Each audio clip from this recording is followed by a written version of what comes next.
28 de julho, começa agora o programa Hora e a Vez da Pequena Empresa. Confira no programa de hoje. O advogado Marcos Tavares Leite comentando sobre o risco de exclusão do PERT de empresas que ficam adiando o pagamento de tributos. O advogado Marcelo Knoffelmacher dando dicas sobre revisão fiscal para os empresários, além de muita informação. E nesta semana, o presidente do Simp, Joseph Cury, recebe o presidente da Logbank, Luiz Gustavo Dutra, que falou sobre a redução de custo financeiro. Estamos no ar.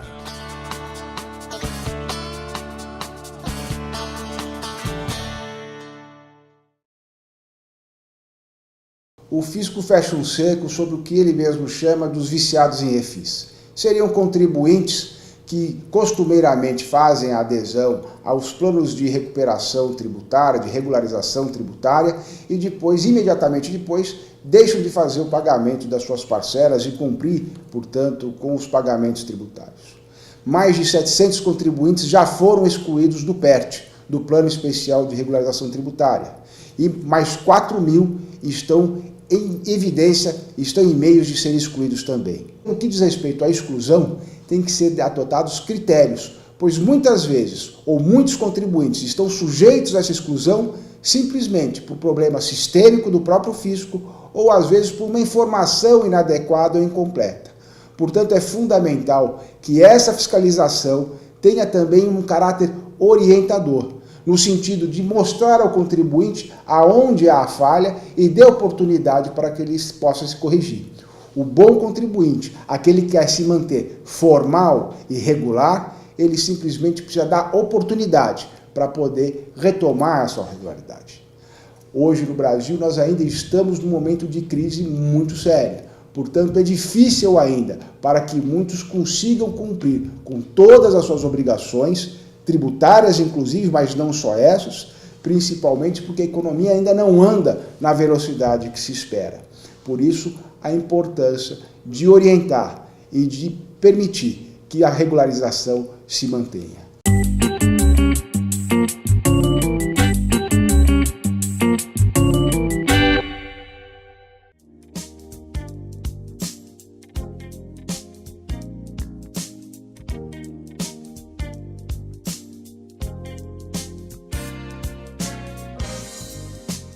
O primeiro dinheiro feito de papel que se tem registros aconteceu na China durante a dinastia Tang, por volta do ano 800 d.C.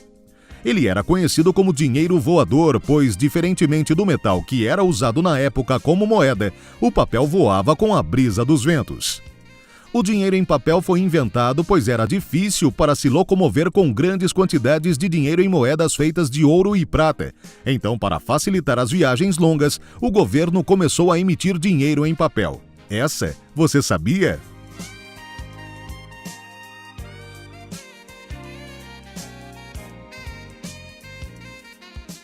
Primeira entidade contábil instalada no estado de São Paulo, o Sindicato dos Contabilistas, Sindiconte, está comemorando 99 anos de vida. O SIMP esteve presente na solenidade de premiação realizada no dia 19 de julho, com a entrega de homenagens e a presença de reconhecidos profissionais do segmento, empresários, lideranças das entidades e autoridades políticas. Foi entregue o título de Contabilista Emérito 2018 ao profissional contábil Joaquim Carlos Monteiro de Carvalho, em reconhecimento à sua trajetória de várias décadas dedicadas à carreira na contabilidade. O Sindiconte reconhece que os festejos são um marco na história do sindicalismo e associativismo do país. Nós estamos titulando o nosso, que sempre trabalhou com a gente, sempre tem prestigiado, Joaquim Monteiro de Carvalho, como contabilista emérito, por tudo aquilo que ele tem feito. Foi uma surpresa para mim receber esse título e ficar na galeria de tão eminentes contabilistas. Eu acho que essa homenagem é fruto de uma trajetória que os amigos aqui contabilistas me ajudaram a construir. Eu me sinto lisonjeado de ser homenageado hoje.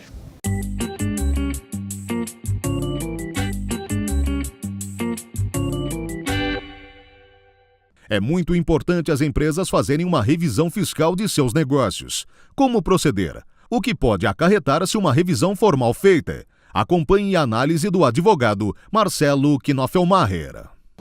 Muito importante fazer a revisão fiscal de modo periódico, os advogados da empresa, ou internos ou externos, se valer de uma boa assessoria jurídica, dos profissionais da contabilidade também, sentar na mesa, ver quanto que está pagando, quanto que está faturando, se aquela margem de lucro ou mesmo de prejuízo, ela está dentro dos parâmetros daquele ramo de atividade e ficar de olho, tanto para não pagar imposto a mais, como também para não pagar a menos.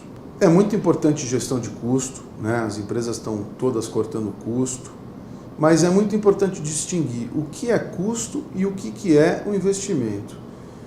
Sinceramente, uma boa assessoria nessa parte tributária, com interpretação jurídica, estar bem cercado de bons profissionais, isso não significa pagar caro, não. Isso significa ter visão de negócio e significa investir no próprio negócio, reinvestir no negócio. Isso não é gasto, isso é investimento.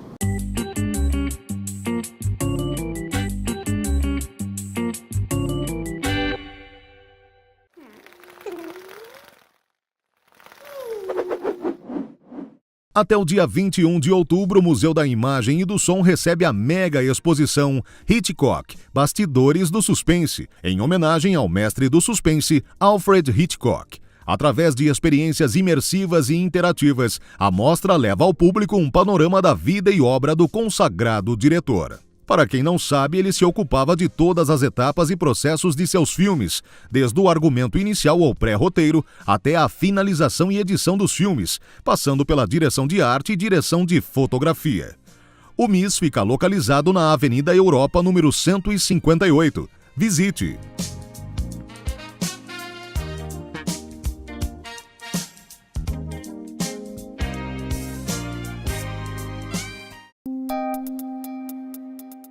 Entrevista da semana.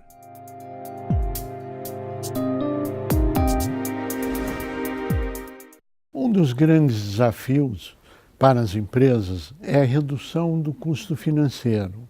É o mais conhecido como desintermediação bancária.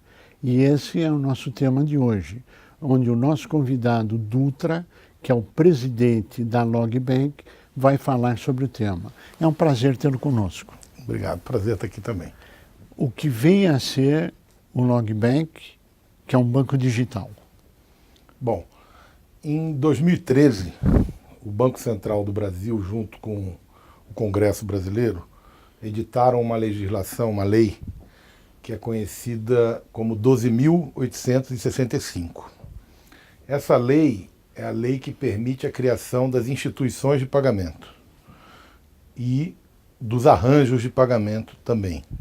Também aplicada para marketplaces, que é a integração da indústria com os clientes finais.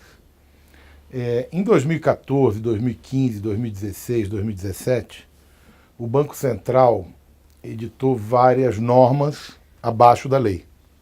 Normas essas que foram melhorando o processo regulatório para a criação de arranjos de pagamento. Que a sua empresa é uma empresa de arranjo de pagamento.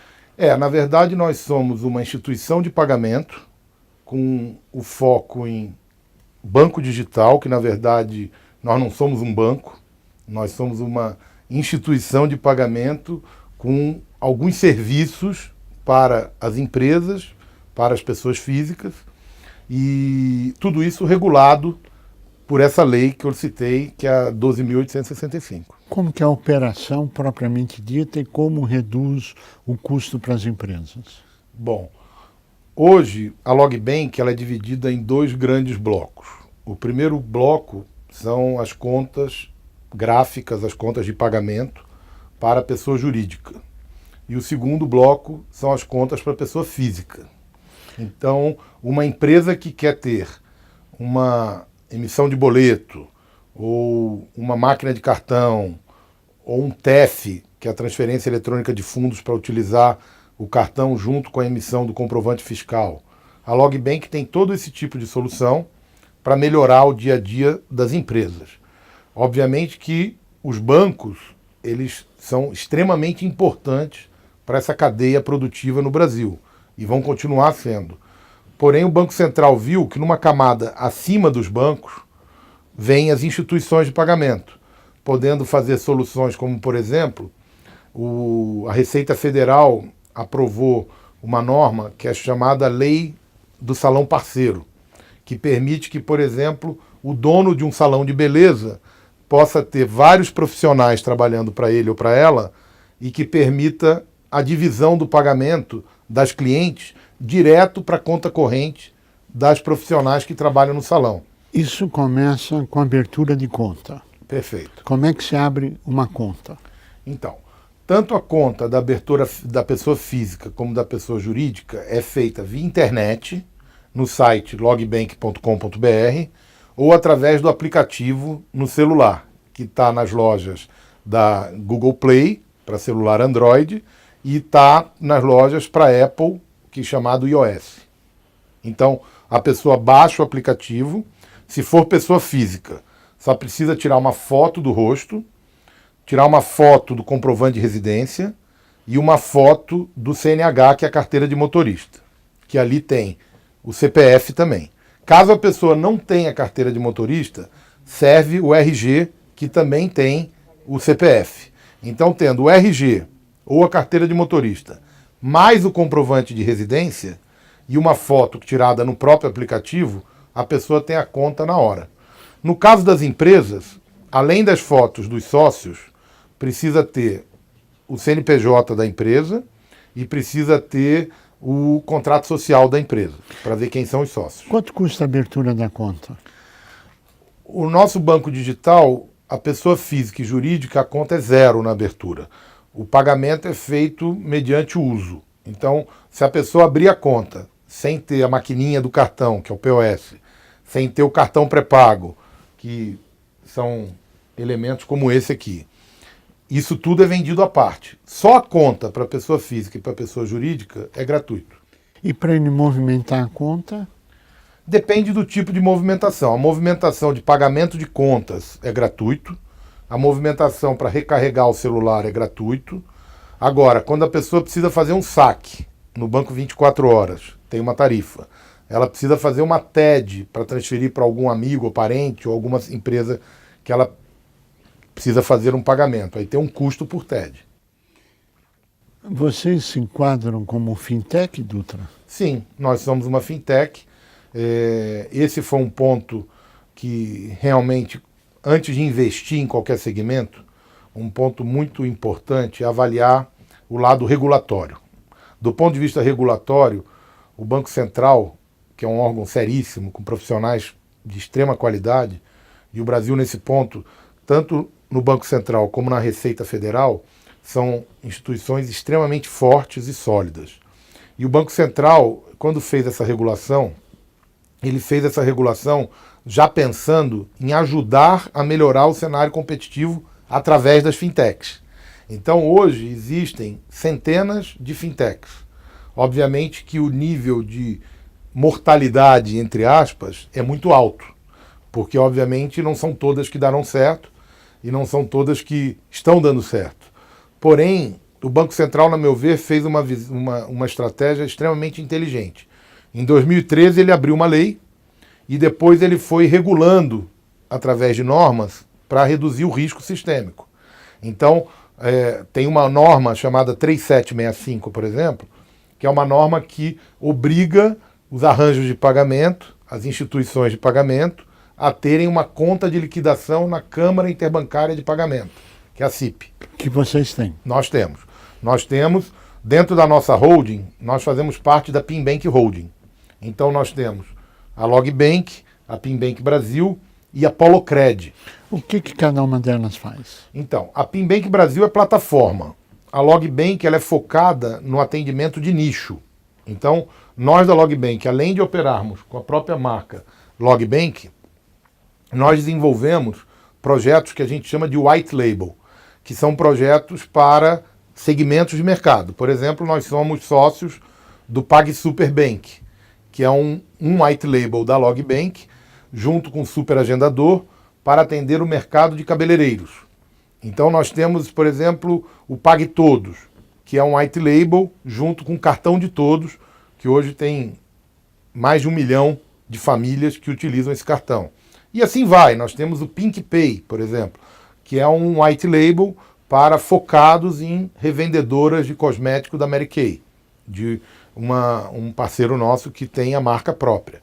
Então, a Logbank ela faz o atendimento de nicho e a Polocred, ela é uma instituição financeira de crédito, com foco em crédito para desenvolvimento, não crédito para consumo. Isso para pessoa física e pessoa jurídica? Para pessoa física e pessoa jurídica. Mais focado em pessoa jurídica, que são microempreendedores individuais, certo? Mas, obviamente, que também pode ser feito para pessoa física, dependendo de qual é a atividade da pessoa. Porque uma preocupação muito grande nossa, e também do Banco Central, é a questão de cadastramento dessas contas. Então, nós somos muito restritos e muito preocupados em fazer um bom cadastramento, para evitar lavagem de dinheiro. Então, no caso da pessoa ter uma empresa, as transações são ilimitadas, porque é tudo reportado para o Banco Central e para a Receita Federal. Sim. Então ele tem que prestar através dos seus imposto de renda, tem que fazer todas as obrigações. No caso da pessoa física, se o cliente não comprova que ele é um profissional liberal, ou seja, um advogado, um dentista, um arquiteto, a gente limita em R$5.000 a conta, para evitar algum tipo movimentação da a movimentação da pessoa física. Exatamente. E a pessoa jurídica é ilimitado. Agora, você colocou, Dutra, que vocês têm um braço que é dos recebíveis. Então, você recebe os créditos e você faz pagamento. Você tem um braço que é de crédito, que você concede crédito. Essa visão é correta?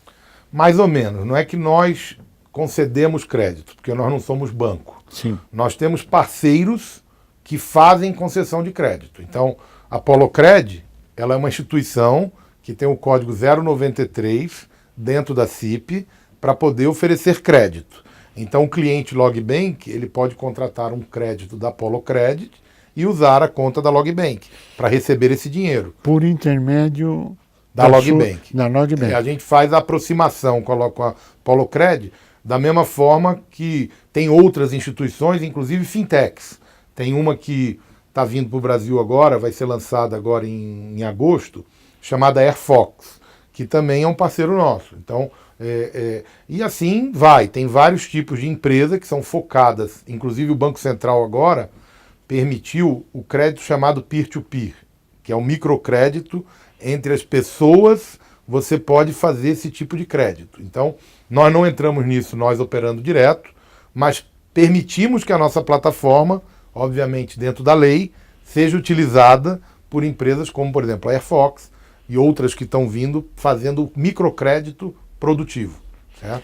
Agora, a desintermediação bancária, claro que ela traz vantagens econômicas para as empresas e para os usuários. Como é que se opera isso? Como é que se dá isso? Então, num país forte, precisamos ter bancos fortes. E nós temos bancos fortes. Os 5 principais bancos, 3 são privados, 2 são públicos. Sim. Isso é muito bom para o país, é muito bom para todos nós.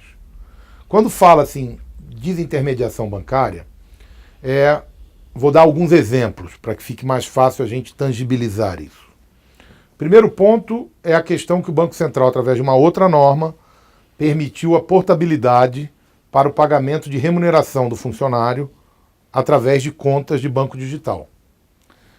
O banco, nem todos eles, têm interesse de abrir conta para a população que ganha até R$1.000, R$2.000, R$3.000. Os bancos digitais têm um foco nessa população. Por outro lado, existem 65 milhões de pessoas com CPF com algum tipo de restrição. Um banco convencional só pode abrir uma conta poupança para essa pessoa, não pode abrir uma conta corrente. Já os bancos digitais, por trabalharem na modalidade pré-pago, eles podem ter conta mesmo estando negativados. Então, existem uma série de serviços que, fazendo um planejamento, as indústrias, os atacados, os distribuidores, podem avaliar o seu ecossistema e melhorar o seu custo financeiro. Dentro do balanço das empresas, existe uma linha que é chamada serviços financeiros. Nessa linha engloba tudo. Dutra, nós agradecemos muito a sua participação, chegamos ao final do nosso tempo. Espero que você receba vários e-mails pedindo informações e contatos e desejamos pleno êxito na sua empreitada para reduzir o custo para as empresas nas transações financeiras, bancárias, não como banco, mas como um agente de pagamento. A você que esteve conosco, nosso mais profundo agradecimento, com a certeza que estaremos juntos na semana que vem. Até lá!